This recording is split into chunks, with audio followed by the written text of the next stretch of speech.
नमस्ते और भारत के सबसे पवित्र स्थलों की हमारी यात्रा में आपका स्वागत है। इस वीडियो में हम एक आध्यात्मिक यात्रा शुरू करेंगे। 2024 में भारत के शीर्ष 10 धार्मिक स्थलों को परिभाषित करने वाले विश्वास, संस्कृति और इतिहास के समृद्ध ताने बाने की खोज करेंगे। तो आइए इस अविश्वसनीय भूमि के दिव्य सार को देखें।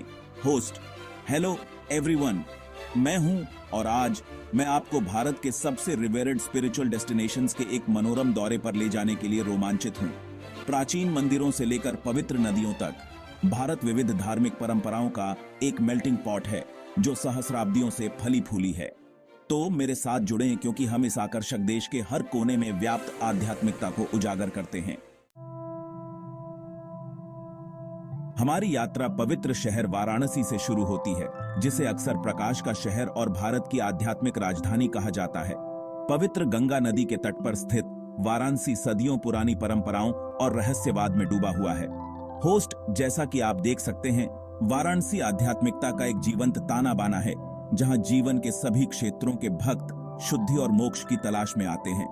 चाहे वह मंत्र मुग्ध कर देने वाली गंगा आरती समारोह हो या पवित्र नदी के किनारे नाव की सवारी करना हो, वाराणसी में हर पल श्रद्धा और विस्मय की भावना से ओतप्रोत है। हमारी सूची में अगला स्थान ऋषिकेश का है, जो हिमालय की तलहटी में बसा है और इसे विश्व की योग राजधानी के रूप में जाना जाता है। यहाँ हिमालय की तलहटी के शांत वातावरण के बीच दुनिया भर के साधक अपनी आध्यात्मिक साधना को गहरा करने के लिए आते हैं। होस्ट, ऋषिकेश आध्यात्मिकता और शांति का एक आदर्श मिश्रण प्रदान करता है, जो इसे आत्मनिरीक्षण और आत्म खोज के लिए एक आदर्श स्थान बनाता है। चाहे आप एक अनुभवी योगी हों या नौसिखिए, ऋषिकेश योग और ध्यान की परिवर्तनकारी शक्ति का पता लगाने के लिए खुले हाथों से आपका स्वागत करता है। हमारी यात्रा अब हमें अमृतसर ले जाती है, जो सिख धर्म का धड़कता हुआ दिल है और प्रतिष्ठित स्वर्ण मंदिर या हरमंदिर साहिब का घर है। यह आर्किटेक्चरल मार्वल समानता, विनम्रता और आध्यात्मिक जागृति के प्रतीक के रूप में है। होस्ट, स्वर्ण मंदिर की शांत सुंदरता और उसके परिवेश में व्याप्त आध्यात्मिक उत्साह वास्तव में विस्मयकारी है। स्वर्ण मंदिर के सबसे उल्लेखनीय पहलुओं में से एक इसका लंगर या सामुदायिक रसोई है, जहां स्वयंसेवक हर दिन हजारों आगंतुकों को मुफ्त भोजन परोसते हैं, जो निःस्वार्थ सेवा और समानता के सिख सिद्धांतों को मूर्त रूप देते हैं। आगे बढ़ते हुए हम बोधगया पहुंचते हैं, जो बौद्ध धर्म का पवित्र जन्म स्थान है और गौतम बुद्ध के एनलाइटनमेंट का स्थल है।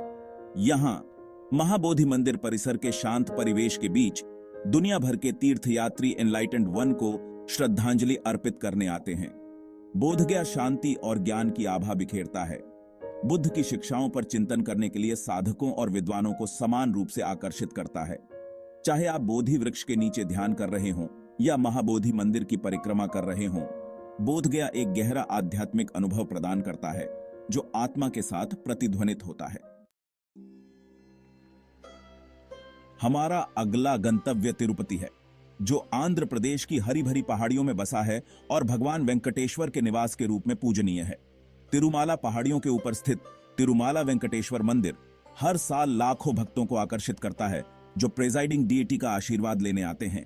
तिरुपति न केवल पूजा का स्थान है, बल्कि लाखों भक्तों की अटूट भक्ति का प्रमाण भी है, जो भगवान वेंकटेश्वर का दिव्य आशीर्वाद लेने के लिए कठिन यात्रा करते हैं।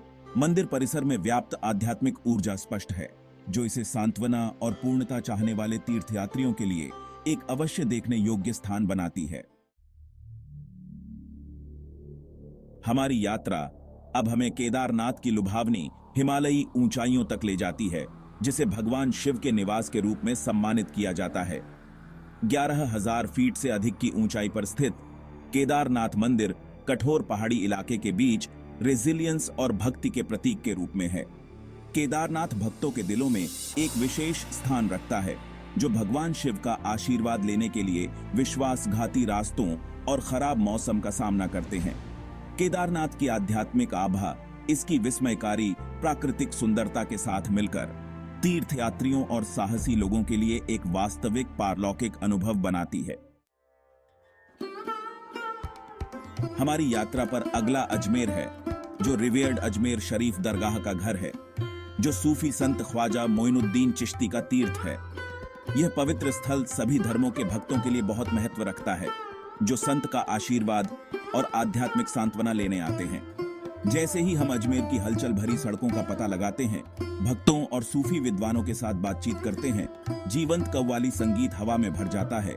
इस आध्यात्मिक यात्रा के मोटिवेशनल एंड इंट्रीगिंग वातावरण को बढ़ाता है।